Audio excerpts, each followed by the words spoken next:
इस वीडियो में हम देखेंगे कि पदार्थ के विद्युत गुणों का निर्धारण कैसे किया जाता है।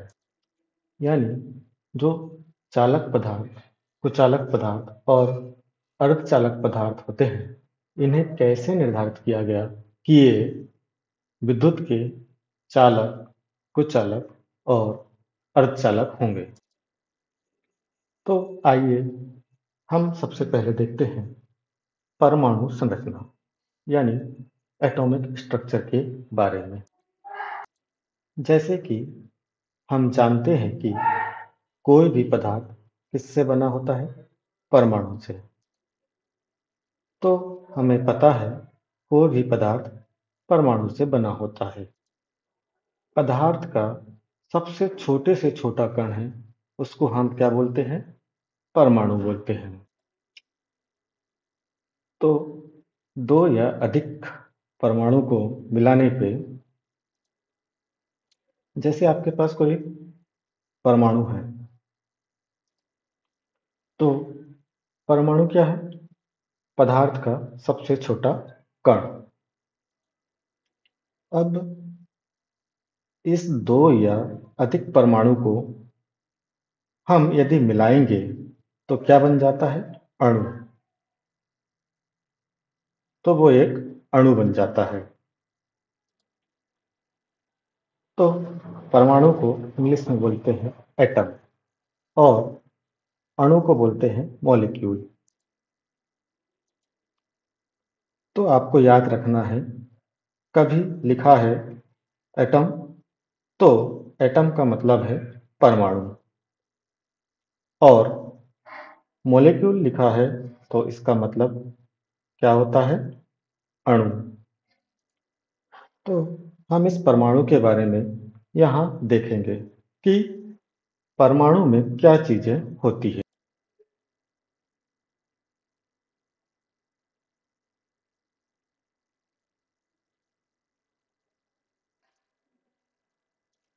तो देखते हैं यहाँ पे कि कोई भी जो परमाणु होता है, उस परमाणु में होता है एक नाभिक। तो परमाणु के केंद्र में होता है नाभिक, और इसको इंग्लिश में बोलते हैं न्यूक्लियस। तो परमाणु के केंद्र में नाभिक है, न्यूक्लियस है, और इस नाभिक में, न्यूक्लियस में धनावेशित प्रोटॉन होते हैं और उदासीन न्यूट्रॉन होता है। और इसके चारों तरफ विभिन्न कक्षाओं में इलेक्ट्रॉन चक्कर लगाते हैं। ठीक, तो समझ में आया परमाणु के नाभिक में क्या होगा? तो परमाणु के नाभिक में होता है प्रोटॉन। ये कैसा होता है? धनावेशित। और होता है न्यूट्रॉन, और न्यूट्रॉन कैसा होता है? उदासीन, यानी कि न्यूट्रल होता है। इसमें कोई भी आवेश नहीं होता है। अब यहाँ पे नाभिक के चारों तरफ विभिन्न कक्षाओं में इलेक्ट्रॉन चक्कर लगाते हैं। किसी भी कक्ष में इलेक्ट्रॉन की जो संख्या है वो कितनी होगी, ये किस पर निर्भर करता है? तो यहाँ पे देखेंगे कि कक्ष में इलेक्ट्रॉन की संख्या 2n²। तो किसी भी कक्ष में इलेक्ट्रॉन की संख्या निर्भर करती है 2n² पर, जहां पर n होता है कक्ष क्रमांक। तो n का तात्पर्य किससे होता है? यहाँ पे कक्ष क्रमांक से होता है। तो नाभिक के पास में जो कक्ष है, इसको क्या बोलेंगे? ये प्रथम कक्ष। तो ये क्या है? प्रथम कक्ष। इसका क्रमांक होता है 1। इसी प्रकार ये क्या है? इसका दूसरा कक्ष। इसका कक्ष क्रमांक होता है 2। यदि इसी प्रकार कोई कक्ष और होता तो उसका कक्ष क्रमांक होता 3, और कोई चौथा कक्ष होता तो उसका क्रमांक होता कक्ष क्रमांक 4। तो हम देखेंगे कि इस प्रथम कक्ष में कितने इलेक्ट्रॉन होंगे, और ये किस पर निर्भर करते हैं, 2n² पर, जहां पर n क्या है, कक्ष क्रमांक। तो यहाँ पर हम n की वैल्यू क्या रखेंगे, फर्स्ट कक्ष के लिए, प्रथम कक्ष के लिए 1, 1 का स्क्वायर 1, यानी प्रथम कक्ष में कितने इलेक्ट्रॉन होंगे, 2। इसी प्रकार द्वितीय कक्ष में कितने इलेक्ट्रॉन होंगे, 8, और ठीक इसी प्रकार तृतीय कक्ष में कितने इलेक्ट्रॉन होंगे, 18। तो यदि बोलेंगे कि परमाणु के प्रथम कक्ष में इलेक्ट्रॉन की संख्या कितनी होती है, तो अधिकतम कितने इलेक्ट्रॉन होते हैं, उसमें 2 इलेक्ट्रॉन होते हैं। और द्वितीय कक्ष होगा तो उसमें अधिकतम कितने इलेक्ट्रॉन होंगे, तो 8 इलेक्ट्रॉन होंगे। तो इसी प्रकार किसी भी कक्ष में जो इलेक्ट्रॉन की संख्या होती है वो किस पर निर्भर करती है, तो 2n² पे, जहां पर n जो है उस कक्ष का क्रमांक होता है। तो कक्ष क्रमांक का वर्ग करके 2 से गुणा करके करेंगे तो इलेक्ट्रॉन की संख्या पता चल जाती है। तो यहाँ पे देखेंगे कि परमाणु के सबसे बाहर में ये जो कक्ष है, ये सबसे बाहर वाला कक्ष है। तो सबसे बाह्य कक्ष को क्या बोलते हैं, आउटर मोस्ट ऑर्बिट, यानी आउटर मोस्ट सेल, यानी कक्ष को सेल भी बोला जाता है। तो सबसे बाह्यतम कक्ष जो होता है, इसमें जो इलेक्ट्रॉन होते हैं, इन इलेक्ट्रॉन को बोला जाता है संयोजी इलेक्ट्रॉन, इंग्लिश में बोलते हैं वैलेंस इलेक्ट्रॉन। तो परमाणु के बाह्य कक्ष में अधिकतम कितने इलेक्ट्रॉन हो सकते हैं, तो अधिकतम कितने इलेक्ट्रॉन हो सकते हैं, 8। 8 से कम हो सकते हैं, लेकिन 8 से ज्यादा नहीं हो सकते। तो परमाणु के बाह्यतम कक्ष में 8 इलेक्ट्रॉन हो सकते हैं। तो 8 से कम हो सकते हैं, लेकिन 8 से ज्यादा नहीं हो सकते। ठीक है। तो यदि किसी परमाणु के बाह्यतम कक्ष में 8 इलेक्ट्रॉन है तो वह कैसा होता है, अक्रिय होता है। आगे देखते हैं। तो सबसे पहले देखेंगे कि परमाणु के बाह्य कक्ष के जो इलेक्ट्रॉन हैं, जिनको हम क्या बोलते हैं, संयोजी इलेक्ट्रॉन। तो ये इलेक्ट्रॉन ही क्या करते हैं, किसी भी पदार्थ का विद्युत गुण कैसा होगा उसका निर्धारण कौन करता है, तो यहाँ पे ये संयोजी इलेक्ट्रॉन या किसी भी पदार्थ के विद्युत तथा रासायनिक गुण, यदि बोलेगा कि पदार्थ के रासायनिक गुण का निर्धारण भी कौन करता है, तो ये संयोजी इलेक्ट्रॉन ही करते हैं, क्योंकि ये संयोजी इलेक्ट्रॉन ही रासायनिक क्रियाओं में भाग लेते हैं और बंधन बनाते हैं। तो इसलिए ये संयोजी इलेक्ट्रॉन ही किसी भी पदार्थ की विद्युतीय या रासायनिक गुण का निर्धारण करते हैं। तो यदि हम देखेंगे कि कोई पदार्थ है और उसमें जो संयोजी इलेक्ट्रॉन है, इन संयोजी इलेक्ट्रॉन की संख्या 4 से ज्यादा है, तो वो पदार्थ यहाँ पे होता है अचालक, जिसको आप कुचालक बोलते हो, या फिर ये पदार्थ होता है अधातु धातु नहीं रहेगा, ये अधातु रहेगा। ठीक है। तो अधातु जो होती है, नॉन मेटल अधातु, विद्युत की अचालक होती है।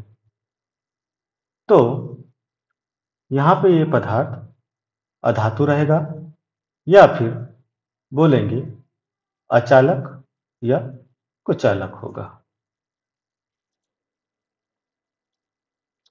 यदि हम देखेंगे कि जो संयोजी इलेक्ट्रॉन है, इन संयोजी इलेक्ट्रॉन की संख्या,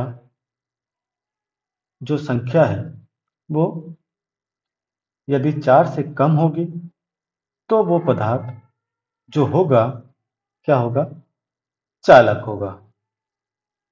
या बोलेंगे वो पदार्थ धातु होगा, यानी मेटल होगा। ठीक है। और यदि संयोजी इलेक्ट्रॉन की संख्या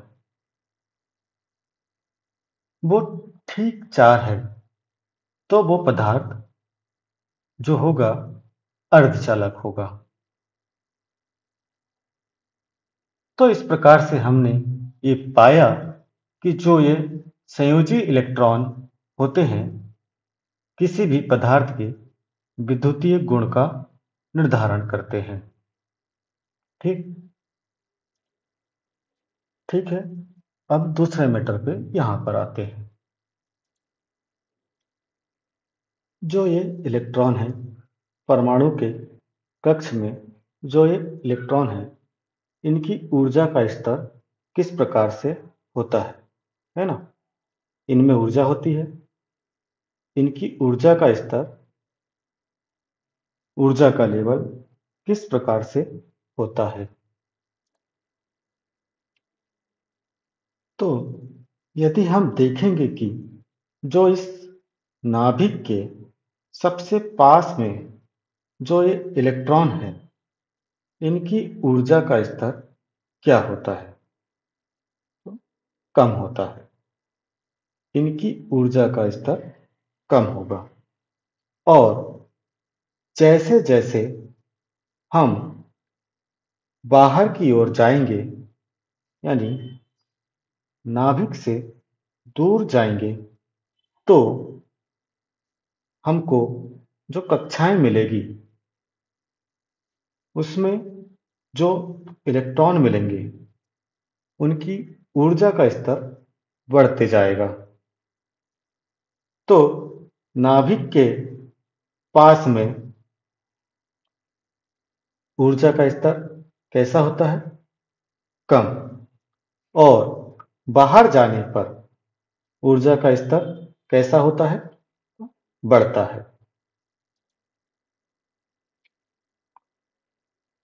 तो सबसे बाह्य कक्ष के जो इलेक्ट्रॉन है, यानी संयोजी इलेक्ट्रॉन है, तो फिर इनकी ऊर्जा का स्तर कैसा होना चाहिए? तो सबसे बाहर है, सबसे दूर है, तो इनकी ऊर्जा का स्तर कैसा होना चाहिए? उच्च ऊर्जा स्तर होना चाहिए। तो ये जो बाह्य कक्ष के इलेक्ट्रॉन होते हैं, तो ये कैसे ऊर्जा स्तर पे होते हैं? यहाँ पे तो उच्च ऊर्जा स्तर पे होते हैं। ठीक। तो सबसे ज्यादा ऊर्जा किस इलेक्ट्रॉन की होगी? तो सबसे बाह्य कक्ष के इलेक्ट्रॉन, यानी संयोजी इलेक्ट्रॉन की ऊर्जा है, उसका स्तर सबसे ज्यादा होगा। तो सबसे ज्यादा होने के कारण क्या होता है?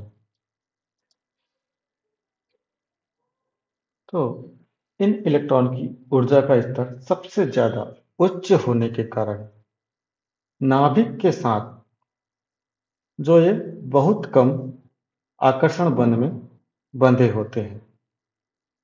ठीक। यदि बोलेगा कि नाभिक के साथ सबसे कम आकर्षण बल में कौन बंधा होता है? तो संयोजी इलेक्ट्रॉन। तो जो ये संयोजी इलेक्ट्रॉन है नाभिक के साथ निम्न आकर्षण बंध से बंधे होते हैं। तो यदि बताओ कोई भी निम्न बंध से बंधा हुआ है तो क्या होगा? तो जल्दी छोड़ के चला जाएगा, है क्या नहीं? जो निम्न बंध से बंधा हुआ है वो जल्दी छोड़कर चला जाएगा। यदि आपकी दोस्ती किसी के साथ कमजोर है तो कोई भी थोड़ा कानाफूसी करेगा तो क्या होगा? आपका दोस्त छोड़ के चला जाएगा। तो वैसे ही ये जो संयोजी इलेक्ट्रॉन है इनकी ऊर्जा का स्तर उच्च होता है और ये नाभिक के साथ में बहुत कम ही आकर्षण बल से बंधे हुए हैं। तो यदि इनको हम बाह्य ऊर्जा देंगे तो यदि हम क्या देंगे? बाह्य ऊर्जा देंगे। किसको दे रहे हो? तो संयोजी इलेक्ट्रॉन को। तो बाह्य ऊर्जा का मतलब क्या होता है?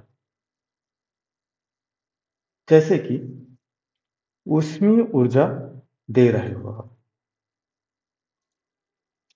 तो यदि इनको हम बाह्य ऊर्जा देते हैं यानी ऊष्मीय ऊर्जा देते हैं तो ये अपने कक्ष से मुक्त हो जाते हैं। तो अपने कक्ष से क्या हो जाएंगे? ये बाहर निकल जाएंगे यानी कक्ष को छोड़ करके बाहर निकल जाएंगे।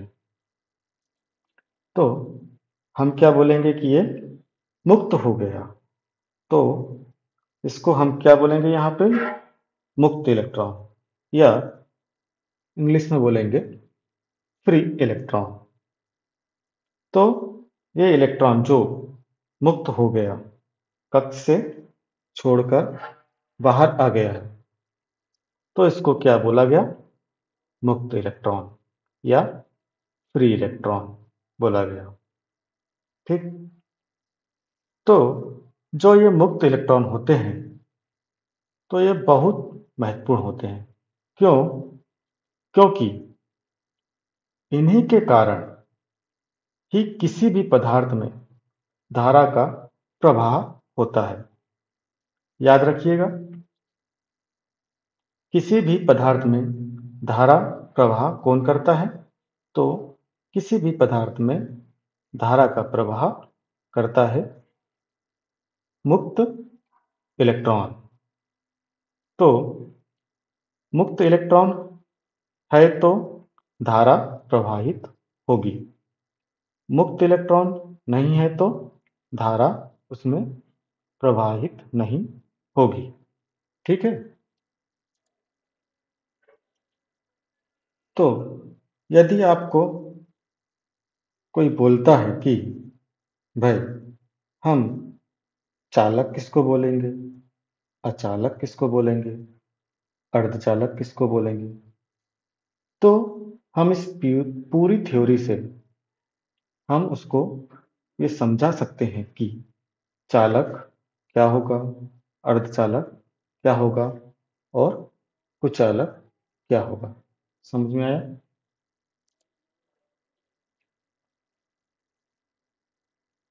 तो यदि कोई बोलेगा कि चालक किसको बोला जाएगा, चालक यानी क्या होता है? इंग्लिश में बोलते हैं कंडक्टर। तो आपको हिंदी और इंग्लिश दोनों के शब्द याद रखने हैं। या चालक को हिंदी में बोलते हैं संवाहक। तो चालक को क्या बोलते हैं हिंदी में? संवाहक भी बोलते हैं या कंडक्टर भी बोला जाता है। ठीक है।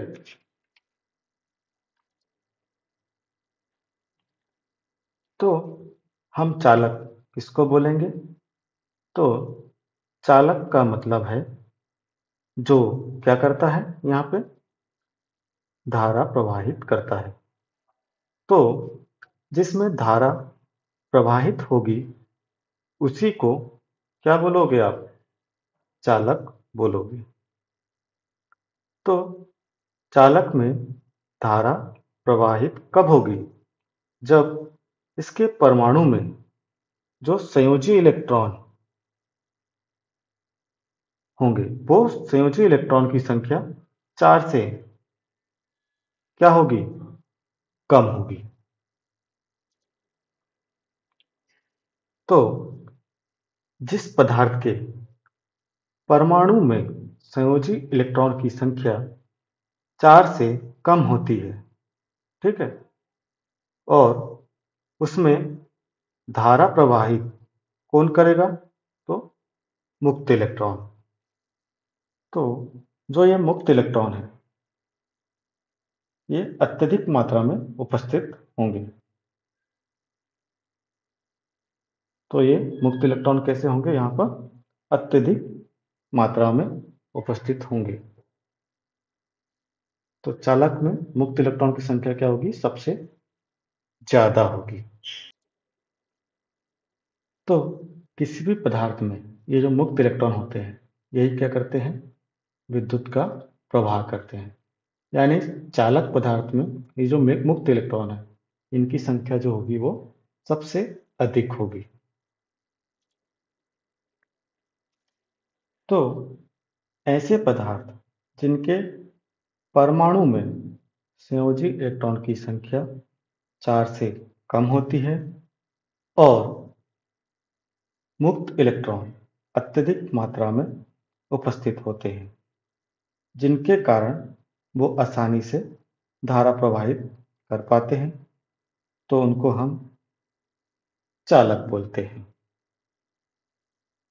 तो सबसे अच्छा चालक है वो हम किसको बोलते हैं? यहाँ पे तो चांदी को। चांदी यानी सिल्वर, यानी ये सबसे अच्छा चालक है। सिल्वर के बाद आता है कॉपर। कॉपर यानी तांबा। और तांबा के बाद आता है सोना। और सोना के बाद आता है एल्युमिनियम। तो ये क्रम है। ये क्रम किसका है? चालकता का क्रम है। चांदी, तांबा, सोना, एल्युमिनियम, ये जो क्रम है ये किसका है? चालकता का। तो चांदी जो है, सिल्वर, ये सबसे अच्छा चालक माना जाता है।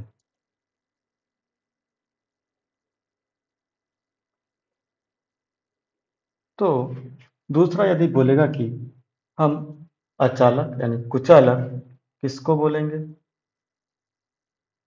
तो अचालक मतलब जो धारा का प्रवाह नहीं करेगा, क्या कहलाएगा? अचालक या कुचालक। तो जो कुचालक पदार्थ होते हैं, ठीक है, तो यहाँ पे देखेंगे जो कुचालक पदार्थ होते हैं इस कुचालक को क्या बोलते हैं? कुचालक को अचालक भी बोलते हैं या फिर इसको हम इंग्लिश में इंसुलेटर भी बोलते हैं। तो अचालक, कुचालक या इंसुलेटर इसको यहाँ बोलते हैं। तो कौन सा पदार्थ होगा? तो इसमें धारा का प्रवाह होगा क्या? बताओ। इसमें धारा का प्रवाह नहीं होगा। तो ये धारा को प्रवाहित नहीं करेंगे।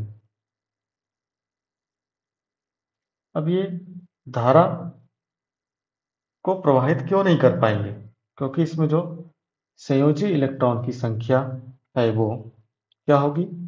4 से ज्यादा। और इसमें मुक्त इलेक्ट्रॉन अनुपस्थित होते हैं। तो इसमें जो मुक्त इलेक्ट्रॉन है वो कैसे हैं? अनुपस्थित है। मुक्त इलेक्ट्रॉन है ही नहीं, तो धारा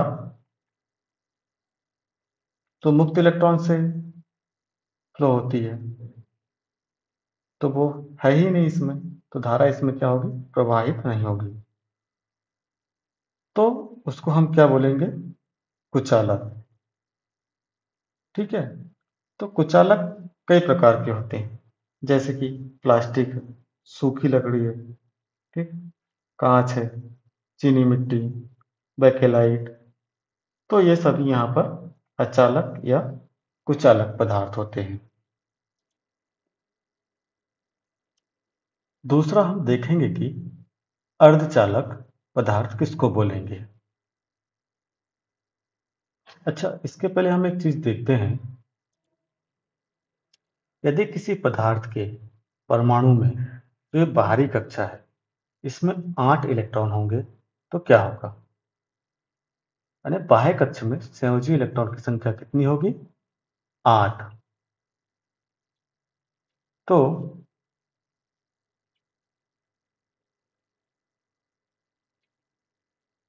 इस बाहरी कक्षा में संयोजी इलेक्ट्रॉन की संख्या 8 होने पर क्या होगा? अभी तक हमने देखा कितनी है?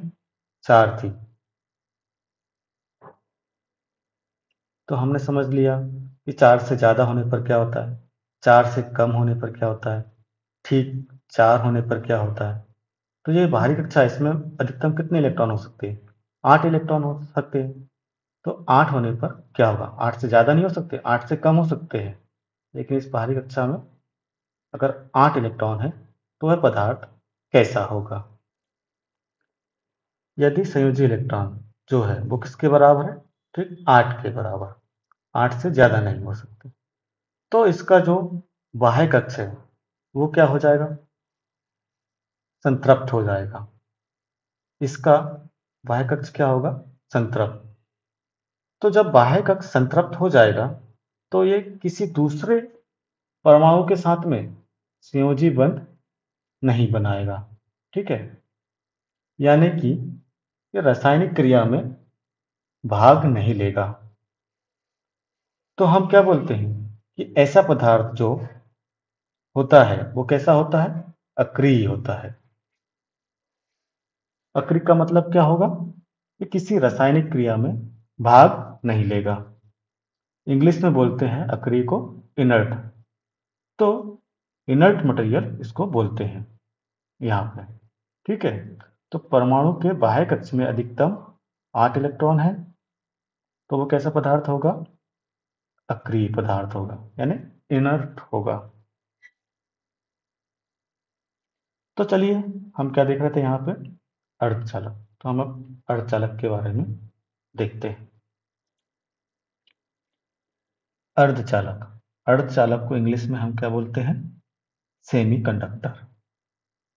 तो अर्धचालक पदार्थ किसे बोलते हैं? तो ऐसे पदार्थ होते हैं जिनमें संयोजी इलेक्ट्रॉन की संख्या है वो कितनी होती है?